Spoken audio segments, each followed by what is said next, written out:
moving on to nationalism. Don't judge the way I say it. I'm going to start with the definition from good old Google. So it's a strong belief that the interests of a particular national state are of primary importance. Also the belief that an independent national free of foreign dominance. So an example that we're going to talk about is World War II and the Nazis. Alright, so leading on from the Nazis, they like pure races and they believed that everyone should be the same. So in their beliefs, they thought that it should be blue eyes and blonde hair. But of course we know as a civilised country and world now that isn't acceptable. So from their view of nationalism, it took it to the extreme. And of course these factors led to World War II and we can see nationalism caused the World War II. So another cause of war is through politics. For this example I'll be using the violent uprisings in Weimar Germany from 1919 till 1923. The first violent uprising was the Kapp Putsch, which is led by a man called Wolfgang Kapp, and he was a right-wing journalist, meaning that he's a very extreme person. That being said, he opposed everything that the Weimar government believed in and was keen to try and overthrow them.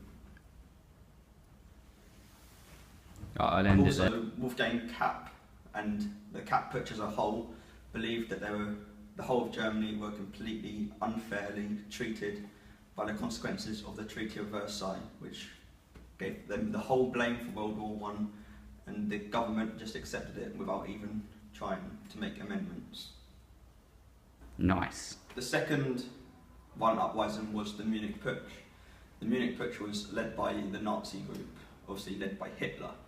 He attempted to overthrow the government by power and force, not foe, anything smart really, and they ended up just being outnumbered in the Munich high streets, and resultantly Hitler got shot, got sent to jail, so it was a massive failure. The third violent uprising was the Spartacists.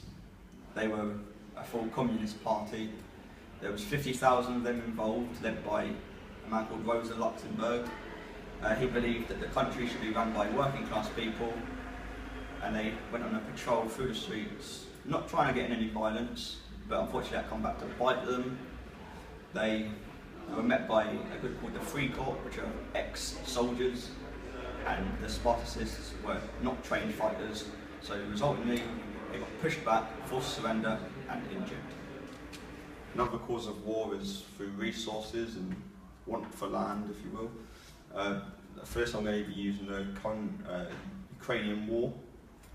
Basically what this is all about is Russia are wanting access to the sea more than anything, and they are doing this by trying to take the land in the Crimean.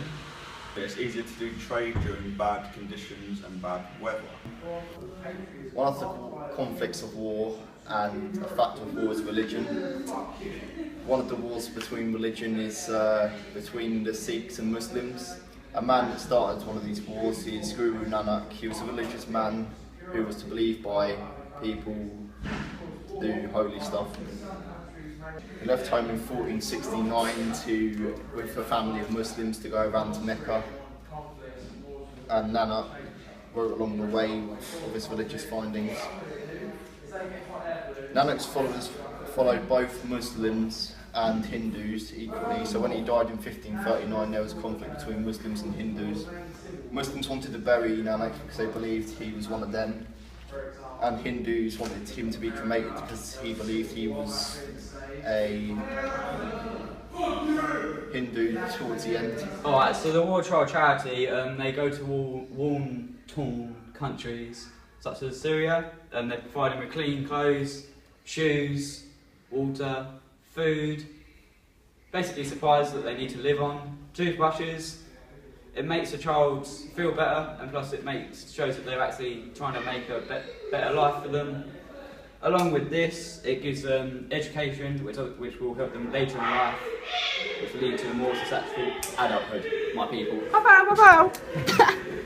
And lastly, there are some other charities that do help, such as Syrian Relief, Care International and the British Red Cross. Thought I'd better include them, just in case you wanted to know. And just to finish off the disaster relief, just linking it to the UPS, UK UPS, you get a lot of firefighters tend to go aboard and help. Along with this, you obviously get other services such as the Navy and the Army. They do their best to go out there and try and help people, obviously escape rubble and all of that stuff. Enjoy. Effects of war and conflict, security and evacuation.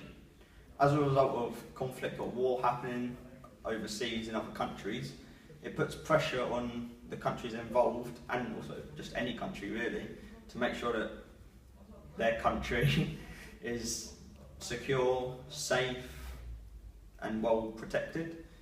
Obviously all the military, all the emergency services are all involved, whether that's on land, across land, or it could even be out at sea patrolling, making sure there's no threats coming in. Also they'll be up in the air, making sure they've got a sky vision. One of the factors that affects the UPS in the UK is peacekeeping. Definition of peacekeeping is the active maintenance of the truth between nations or communities, especially by an international military force, like Cyprus. In 1974, the Turkish army tried to invade Cyprus and take it over, so then the British army had to step in. To keep peace, now what the British army do nowadays is there's buffer zones where both of the sides, the Turkish and the Greeks, go to like try and have a fight, like that. And then the British army have to be there to stop them from fighting and keep peace. This is important in the UK for the UPS, because if a fight was to break out there and they had another war, then they'd have to be involved, but because they're there keeping peace, they don't have to, because the war's not going to happen. Okay, so we've chosen to specify the RAF. We thought they were effective because not only did they drop out of air supplies, e.g. ammo and food supplies to our forces, they also bombed the Argentinian forces to obviously lead to more casualties and making it easier for us to invade it back.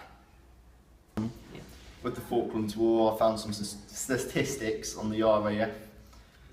Total number of personnel went out was 39,750, 151 helicopters, 79 tankers and transport, 329 combat aircraft and 20 recon and patrol aircraft.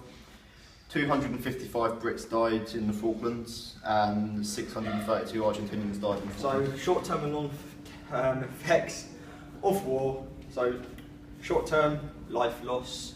Obviously, people will get killed. It's just inevitable that it's going to happen in a war. Obviously, there's reproduction. Homelessness is also a short-term as well as a long-term, because houses will get rebuilt, accommodation will be given if it's available. Long-term, there'll be pollution from numerous different machinery that's been used during the war. And the big issue for long term is psychological and emotional effects on the soldiers or anyone that's involved. Once it's ended, you're just going to have those thoughts in the back of your mind for the rest of your life, and you unfortunately get help with it, but it's always going to be there.